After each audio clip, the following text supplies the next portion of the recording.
Hello, everybody, and welcome back to Big League Breakdowns for day 23 of Around the League in 30 days.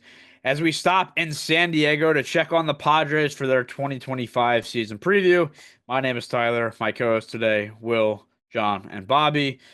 If my voice sounds like it's taken a hit, I just yelled for about an hour about the team that you seen yesterday and the Pirates. So this might be a little bit low key. Just putting it out there for the Padres fans, but nothing against you. We need a new host bad. I'm just fired up about how terrible He's the taking the Pirates are. L. Um, Hey, at least you're not giving up on them. You're still wearing that shirt. yeah, the hat got turned around, Let's but give it up for day 23. Day John can now 23. rest assured that he got his joke in. yes, he Woo. was pushing for that. With that, let's get into the starting lineup, projected starting lineup for the Padres in 2025. Leading it off at the top, the ever reliable Luis Ariz, Fernando Tatis, Jackson Merrill, and Manny Machado in that 2-3-4. That is very potent. Cronenworth, Bogarts, Iglesias comes in as the DH for right now. We'll see what they do with him. Jason Hayward on the bench. Connor Joe comes in to platoon in that outfield.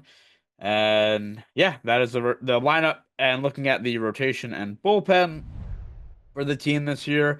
No Joe Musgrove, of course, this year. Dylan Cease, who has been in trade rumors again this year. At the top, Michael King, Yu Darvish, Nick Pivetta gets acquired this offseason, and Stephen Kolek, although Will has some questions about that as Reliever Waldron. converted back to Yeah. starter and in the minors as a starter, he was really bad.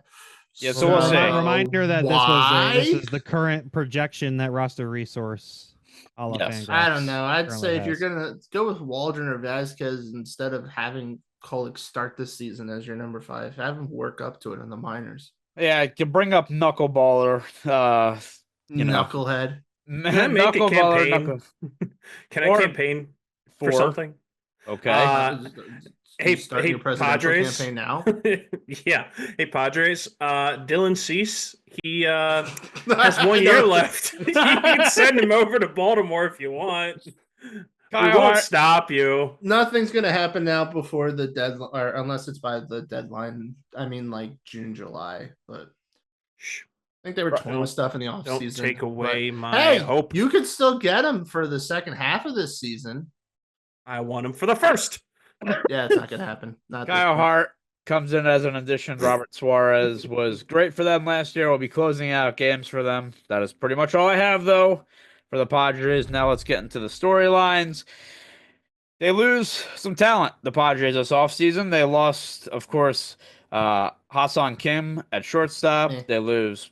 They lose Profar in the outfield after a career year. They replace him with Connor Joe comes in, Jason Hayward comes in. They'll be platooning. I don't think these options are glamorous, but how do you feel about their offseason acquisitions and additions and subtractions? They actually feel like they got a little better. Wow. Not bad to think that. Well, all right. So I don't love Kim. I found him he just never really did that great. I think he was a very good defender, at least at second base. I think he was. But I mean, he was always kind of a 250s hitter. Last year he hit in the 230s. I think the year before he might have hit a little better, but it was like really good start. If he finished, or I may have that flipped. And I mean, all they're really doing right now is, now that Kim's gone, Bogarts is going back to short. Cronenworth's going to play second, and Arises at first. I don't see any problem with that being your infield orientation. Of course, Machado is at third. In left field, the Profar one is a bit more interesting. While we've said millions of times, I'm going to say it 1,000,001 times, I was someone that was kind of for the Phillies getting Profar. Profar's season last year to me is still going to be an outlier. That was his career year. And really it was a career year for like 3 months. And then the back half of the season, he went back into more like old Profar stuff, just with a little extra power, but mainly a lower average. So the replacements are Hayward and Joe, and they're going to platoon. Profar in his career in San Diego, just to kind of give the baseline, was a 257 hitter with a 753 OPS. or I shouldn't say last year, in Joe's career versus left-handed pitching, since that's when he'll play, he's a 254 hitter and a 760 with a 766 OPS. Hayward in his career versus right-handed pitching is a 265 hitter with a 784 OPS, and definitely, at least Tim can't really speak too much for Joe, but at least for Hayward is a much better defender even at his older age than Profar.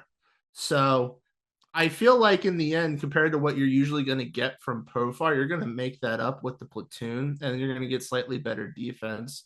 And I think this team still has a really strong core as it is between Tatis, Machado, Arise, and Merrill. That doing what this platoon situation of left field is not actually going to hurt them that much, if at all. Yeah, and I think you're right. I mean, Profar was an outlier year last year. But him and Merrill were like the two guys that kind of really felt like they were carrying the team at points. Because Tatis missed some games during the year, and it felt like Profar kind of kept them afloat. Because I mean, the Padres were a very good team last year, and they were one game away from defeating the Dodgers, who nobody thought would be taken down. And they really were a great team. So you know, I think they're going to have to replace that production, but I do think you're right. I think that core is going to have to step up. But John, Profar again, outlier year. How much are they really missing without him? And then of course Kim at shortstop, because they still have, looking at their starting lineup at least, they don't have the depth on the bench, but their starting lineup still looks pretty good. In terms of their starting lineup, honestly, I think that there's really is no difference. The only I mean the only detractor that I can think of is that they got older. That's really my biggest thing.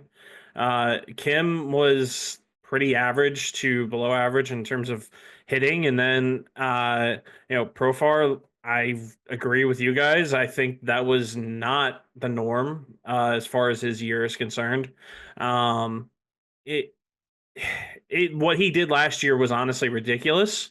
And just all around, I think that, you know, in looking at his numbers, they're pretty average to below average. And now you suddenly have him just explode out of nowhere and really like help carry a team. Wow, he's putting me to sleep. It's just sorry. It's late here on John's the East fading. Coast, guys. In all seriousness, though, like Profar doesn't impress me really. Defensively, I think that there are better defenders. I my only detraction from the Padres is that they did get older. I mean, I was looking at their lineup, and I don't know when this happened, but Xander Bogaerts, 31. Manny Machado, 31. Excuse me. I almost said Jurickson Profar, but that is not the case. Jake Cronenworth, 30. Tatis, 25. You know, when did they start, like, I feel like they just came into the league. It's funny. It's funny you say that because I looked at Jason Hayward. I'm like, that guy's got to be 42, and he's only 35. So I thought he was 37. I don't know. He was on the Cubs that won the World Series, right? Yeah. That was when he was young, Jason Hayward. It just feels like he's been around forever. I don't. There's some guys I feel that way, and Hayward. I mean, I think he's kind of bounced around now in the last few years, but I actually do think that's like a pretty good signing for them. But like, I don't know. Again, the depth of their team, I guess, is what concerns me a little bit, just comparatively to what it was last year. So I don't know. But then looking at that rotation, you're definitely losing a lot, and Joe Musgrove being out for the year. So the next question is, how is that staff going to perform this year? Because they're going to be relied to give some quality starts, of course, and they got the top three guys at the top can definitely certainly do that. Excuse me. Will, how do you see this rotation faring next season? As long as the top half of the rotation stays healthy, I think it'll still fare very well in baseball and be among the top third, like top 10 best teams, or best starting rotations. The big thing, I guess, is now that you lose Musgrove, is who's the replacement. I mean, in a way, you kind of say Ceases because he's on the end of a contract. But I mean, they brought in Pivetta on a 4-year deal. So that's the notable one that we can compare. And while Pivetta definitely in recent years, at least from a first look, doesn't have quite as, I don't want to say glamorous, but I mean, it's not as pretty of a stat sheet because Musgrove's ERAs are in the low threes or upper twos, and Pivetta's have all been above 4 and sometimes more like even mid to upper 4. But I feel like the two players are more comparable than you would think, at least looking right away. And I do think the Padres are hoping and have a chance to kind of get Pivetta to the next level as they did when they got Musgrove from the Pirates. Or I shouldn't say from the Pirates, but after he was on the Pirates. Pivetta, the main thing I can see that Pivetta is actually fairly even with and maybe took some strides last year was that his walk rate was way down. Like usually he was a 3 or 4 walks per 9 innings guy.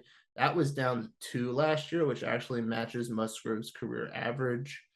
And Pivetta's hard hit rate was what was really interesting, at least compared to Musgrove, because it was actually lower than Musgrove's by about a percentage point, even though his ERA was a whole point higher. So that just tells me that Pivetta's main issue was that he may give up a few more hits, but he was giving up home runs sometimes. So therefore, I think that the Padres being in, I believe it's a more pitcher-friendly park. Am I correct in saying that? I would That, imagine, yeah. That Yeah. his numbers you could get Pivetta to be a mid to upper threes type of guy. I saw glimpses of it when he was young with the Phillies. I'm also used to him being an asshole, but guys mature, I guess. But no, I think the Pivetta signing could actually be very beneficial for them. And I just really look, I guess, at Darvish right now as being the one who can stay healthy. You think, I mean, quickly, do you think like that Pavetta deal was like a big overpay? Like Yes. the term as well. It was 4 years, right? 4 years, like 52, Yeah, 56 like or that's something. kind Like of he's getting 1 million this year, but then it's like a lot the next like 3 or honestly. whatever. I feel like the 4 years is more problematic than the money, to be honest, because it's like if this guy sucks, I mean, not if he sucks, but if he's not what you expect after like year 1 or 2, you're locked with him. Like, there's no move in that contract. He's fairly durable, as it seems like. I mean, he only pitched last year was kind of an exception. He pitched I think 27, 28 games. But the years leading up to that, he's like a 150 innings around to maybe 170 innings. And nowadays that's pretty darn good for a starting pitcher, even though he should get 162 innings pitched every season. But I'd say even if he can't be the next step for them, if he can be someone that they can solidify as a number 4 starter, then I think that's fine with this rotation, at least with King and I guess King Cease at the top. Yeah. John, you kind of like alluded to it earlier as a joke, but like it is funny with Cease because he was the big picture when he was on the White Sox that, hey, this guy's getting moved, like who's gonna end up getting him? And then a year removed from that happening, it's like they're already having talks about him getting moved, which is weird because to me, I still would think this. I mean, this team, not that I know this team is still in win now mode, right? So it's like, why is that happening? And are you surprised? Because like this guy is supposed to be the ace for this team. So I think the reason that's happening is they went with the credit card method of trying to keep up with the Dodgers, trying to keep up with these big market teams, and they wanted to act like a big market team. The problem is when you when you approach it like a credit card, eventually the bill comes due. And I think that he's one of those contracts where, okay, we can try and get something for him if we trade him to like a Baltimore or trade him to a I'm trying to think of another team with really good prospects. I really can't think of any. That just means he should be traded to us. Anyway. What a sad pitch. I really want this guy. No, in all seriousness, though, I think it comes down to they were in. This is the year that we want to win. This is the year that we want to, um, put all our chips into the center of the table. And now that, you know, now that they're there, I think it's time to it, they've hit that point where it's time to pay up. And I don't think they want to do that for every single player. Otherwise, they're going to have to deal with the luxury tax. So I think that's the biggest problem that they're having. There is one guy here that I wanted to look at, who is a starter for them, who's tearing it up right now um, in spring training with a 1.8 ERA, 5 innings pitched, with a WHIP of 1,000, and that is Ryan. I'm going to mispronounce his last name, Bergert.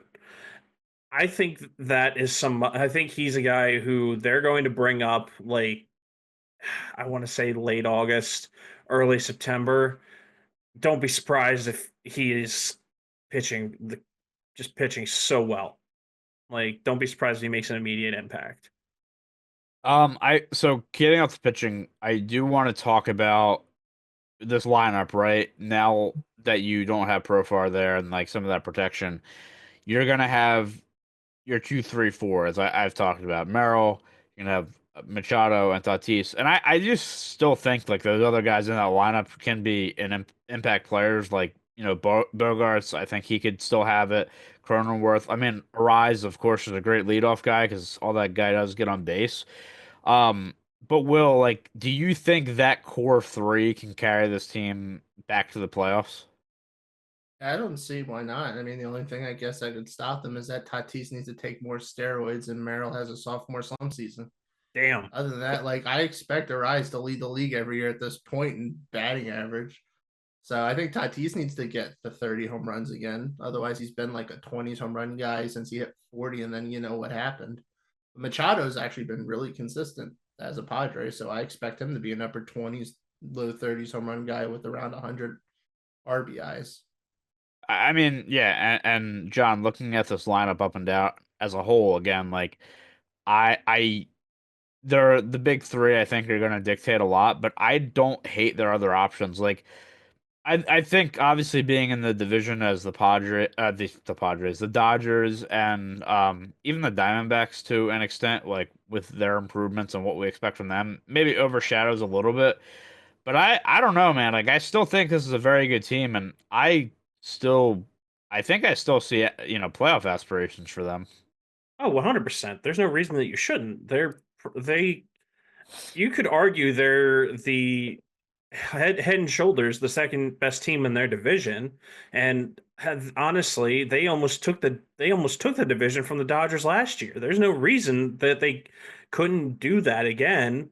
My whole thing, and I said this before, is that they've gotten older. Like, eventually these guys are going to hit.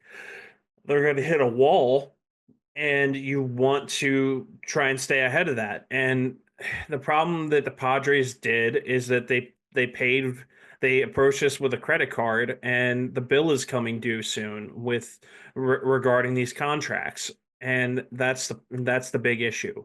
So, I'm not saying that they're going to be trading these guys. Like, you're not going to get rid of Tatis. You're not going to get rid of Manny Machado.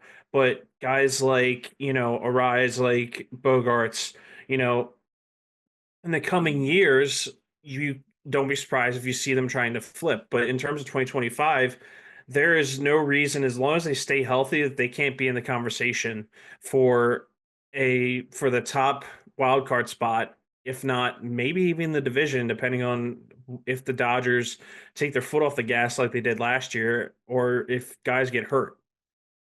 93 went over the Dodgers. Nah, I'd be hard to No, say. I'm just saying. God would have to hate the Dodgers for the Dodgers to lose. Listen, Listen, I I'm hope he just does. saying a lot of things could happen if the cards get played right properly. Yeah, I mean, if you rig the Maybe. deck, a lot of things can happen. I'm saying there's a chance. You're telling me there's a chance. What I was gonna say, the Pacoda has the odds of what the percentage it is for them to win the division. Yeah, well, they also don't think that the Phillies are gonna be even making the playoffs. So and they don't think the Orioles will get 90 wins. We can bitch about this all we want. I'm just saying. Looking at Pacoda, by the way, 93 wins last year for the Padres. Pacoda projecting them at 87. 2 games Feels low. low. It's 2 games above the Phillies. Different division, I know, but for the Padres. really, I don't know. I'm going back and forth with this team because I like their lineup, but I don't, and I like Arizona. They do need someone at a DH spot, ideally. I mean, Iglesias is kind of your guy right now. Is you can do what he did with the Mets, then good for you. That might be asking a bit much. I guess they could be someone that's in on JD Martinez as he lingers out there in free agency. Verdugo's still out there if they wanted to throw him in the mix, and if he's a backup if things don't work out with the platoon in left field. But that's the main thing, I guess, that I'd really see they could do some improvement. I think what you said earlier about depth is probably the one thing that could hurt them because you need pretty much that entire 40-man roster to get through a season. So there's going to be points either in the offense or in the pitching where they're going to have to go to the other guys on the roster. And that's where they could drop off pretty steeply. And the fact that the Diamondbacks are right up there with them in the division standings, because the Dodgers are in such another realm, that's where it could hurt you. And there's enough teams that are competitive in the National League that you could slip out of the postseason. But I still have a good amount of faith with this team. And being that this is really the last, I don't want to say guaranteed year, but there's some definite names that are gonna be potential or be free agents after this year. Rise is at the end of a contract cease, as we've said. King is not technically at the has a mutual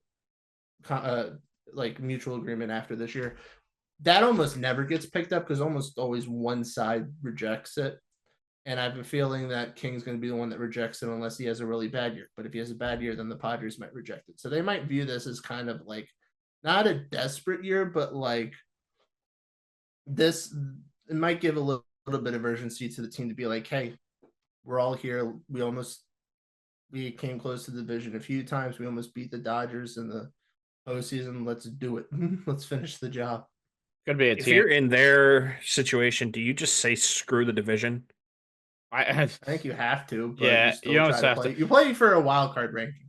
And I think there'll be a team that will probably look to add considerably at the deadline. I would imagine, like, if we're a weird offseason.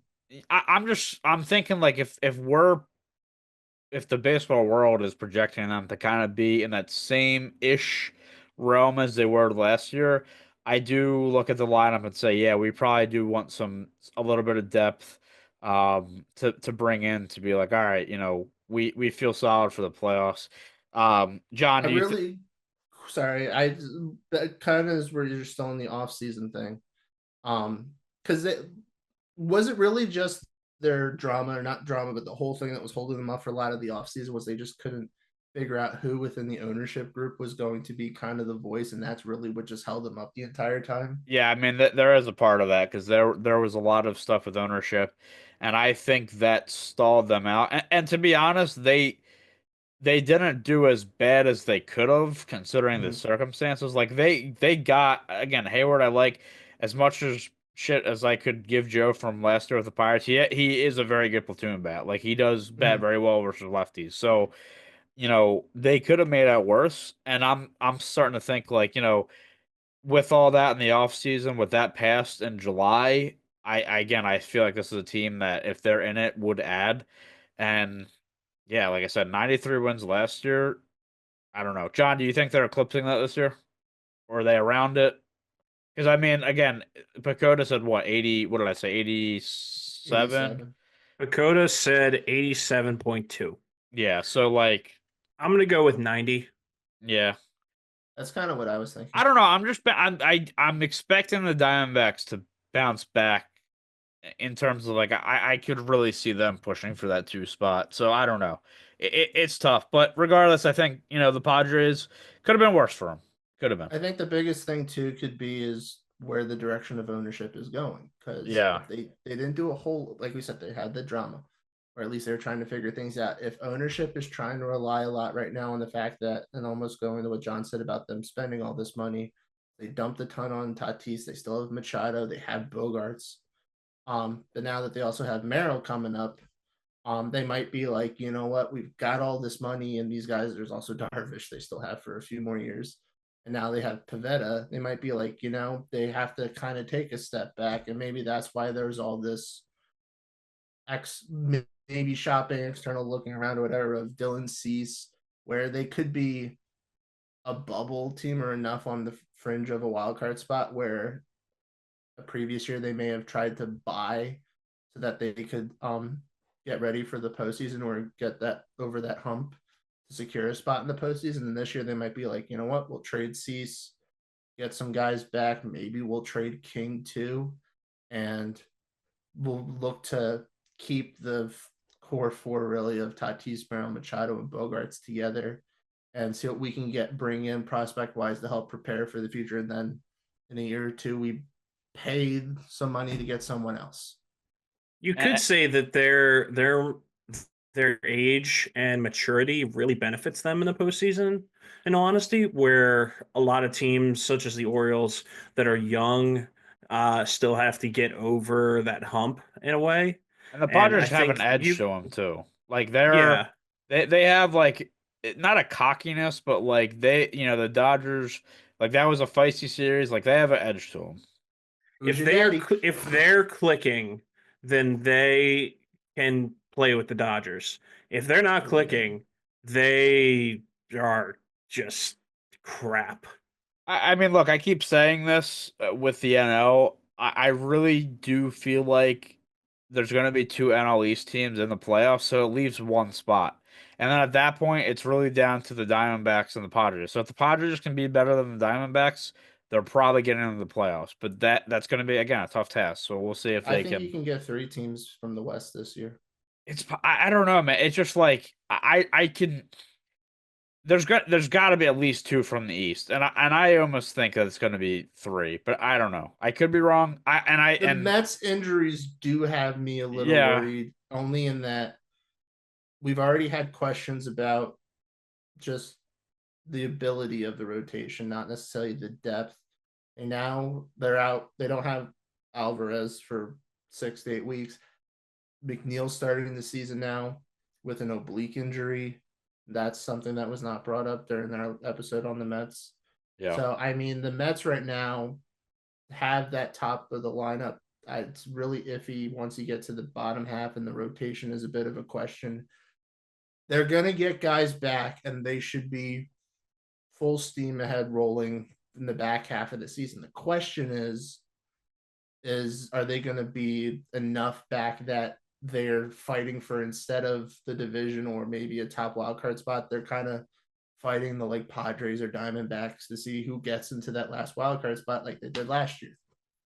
Yeah. Excuse me. And I don't know. I mean, again, I'm on the train of the Central's going to have 1 team, but they could also surprise us too. So it'll get interesting. But I do think the Padres have a good team. Will they be as good as last year? We will have to wait and see. But that is all for day 23 of Around the League in 30 days. If you want to follow us on Twitter, you can follow us at BL_breakdowns. Big League breakdowns everywhere else. Make sure to like the video if you liked it. Subscribe to the channel as we head just a little north to San Fran for the Giants in next episode for day 24. But until then, we will see you next time. Wear your seatbelt. We're moving on to San Francisco.